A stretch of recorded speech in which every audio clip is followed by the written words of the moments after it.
Thanks for staying with us here on News Talk. Bruce DePuyt with you on this Tuesday.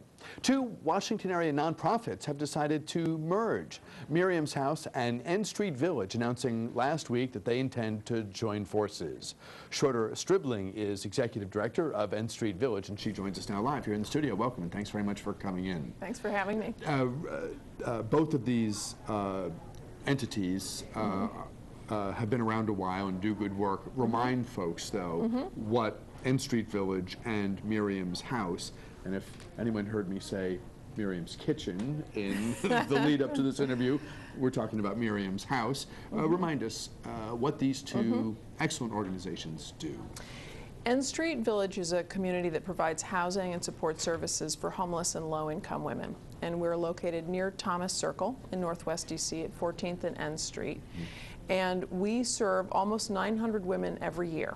And we provide 3 types of housing: shelter, transitional, and permanent housing, and a full range of support services that are on site. We have a wellness center that has health and mental health services and other wellness supports. We have an education and employment center, a women's day center that welcomes people in and provides for basic needs, and other addiction and mental health support services.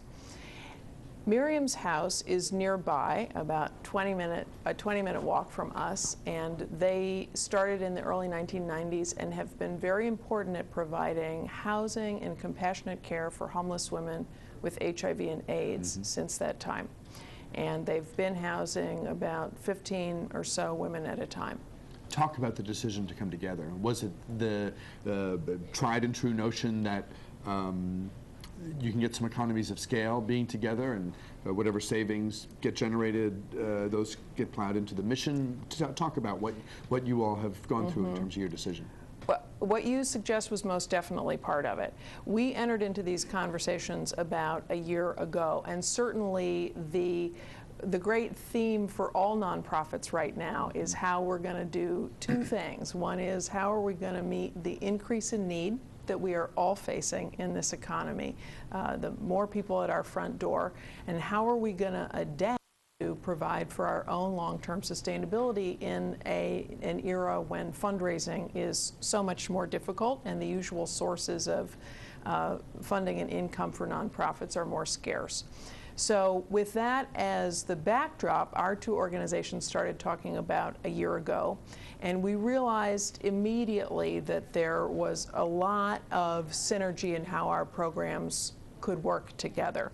There were things that they were providing that we had need of, and there were things that we were providing that they had need of. And so even if we hadn't gone any farther, I think we would have started by developing some very strong programmatic partnerships. As we took a few steps into those partnerships where we were providing some health and mental health supports and some employment supports to the women of Miriam's House, and as they saw us as a resource for some of the unmet needs in their community, we realized that there might be an opportunity to take this even farther and to look at the benefits that that both organizations could get from coming more fully together and ultimately merging. Even though this has been discussed a lot here and elsewhere, you can't overstate the challenge of the sort of 1-2 punch you have. You're right. Whenever the economy dips, you know, and recessions come and they go. But this one has been so strong that the increase in need combined with the drying up of revenue makes the sort of work that you guys do all the more challenging, as if it wasn't challenging enough just sort of, you know, in a quote normal time. Yeah. This is absolutely the case, and these are the twin challenges for nonprofits, and really the name of the game in our nonprofit sector right now is about adaptation and how we will all move forward into the future to meet the increased needs in a time when our missions are increasingly important. Mergers are also not for everyone and not for every situation, and we had to think very carefully about whether this was the right partner, this was the right marriage, these were the right circumstances.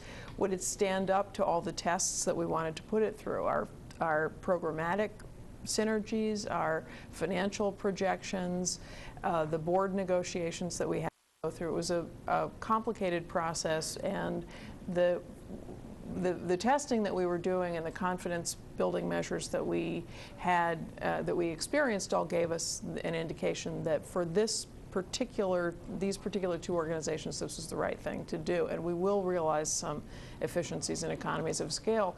But the process itself is expensive. It's an investment. It's an investment of your leadership time, for one thing. And so you have to be very certain. What, if anything, will the folks that you serve notice in the months and years ahead? Well, most immediately, there won't be a tremendous number of changes for the people that we serve, and that is some of the good news. There's a lot of change and adaptation for the staff right now as they get used to working together.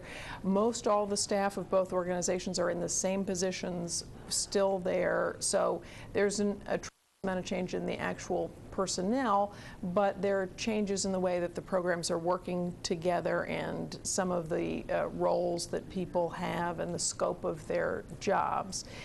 The mission and the activities of Miriam's House will stay the same. We are absolutely committed. Their mission is vital, and the values and the culture of that organization is a tremendously valuable and precious resource, and we want to preserve it and invest in it.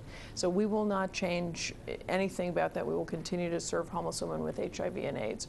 We have ways, we believe, of working with staff and working with the building to increase the number of women that are served there by a few. So that's one change that people may notice. And the women there are going to have immediate access to the other services at N Street Village. They did before also, but in a more intentional partnership, there will be greater access for them. So the health and mental health services, I know, I was over there the other day at their house meeting, and a number of the women at Miriam's House were talking about now going to yoga classes at N Street Village and spending time in the Women's Day Center or participating in our knitting group. So a greater exchange of activities. We are also going to be able to open up immediate housing opportunities for women who are HIV positive from N Street Village very directly to Miriam's House. And this is a tremendous benefit. We know that HIV is at epidemic proportion in DC, and at N Street Village we know that just under 10% of the women that we serve are disclose that they're HIV positive. How are you handling the name issue of two organizations with names that are known in the community merging? How did you finesse that piece? Yes. Not a lot of time left. Very, very important point. Miriam's House is still Miriam's House, and it's under the umbrella of N Street Village. So it is Miriam's House, a program of N Street Village. And folks should know that if they're in need, come knock on the door. Please because do. You're there as you've always been there. Please do, and we're on the web at nstreetvillage.org.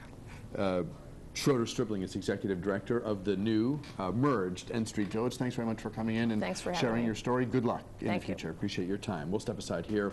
Back with a program note after this.